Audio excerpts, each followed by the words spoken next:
خیبر پختونخوا کے لوگ گزر رہے ہیں کہ پچھلی کئی دہائیوں سے وہاں پر جو قتل و غارت گری جاری ہے.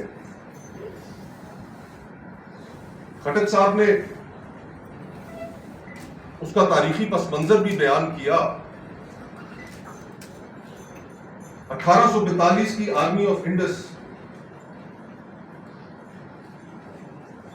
اس وقت سے لے کر آج تک 1842 میں جب یہ فیصلہ کیا گیا کہ کابل میں دوست محمد کو ہٹا کر تو شجاع شاہ کو انسٹال کرنا ہے، اس کے لیے جب پہلی انویژن کی، اس وقت سے لے کر آج تک وہ پورا کا پورا خطہ بحران کا شکار ہے. اور یہ جو پچھلی چند دہائیاں گزری ہیں اس میں وہ بحران اپنی پیک پر پہنچا ہے. ہزاروں خاندان تباہ ہوئے،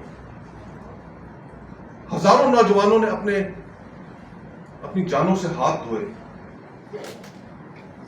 ریاست نے اپنا نقصان بھی کیا، لیکن آج تک یہ بات سمجھنے کے لیے کوئی تیار نہیں، اور خصوصاً سیکیورٹی سٹیٹ یہ بات سمجھنے کے لیے تیار نہیں ہے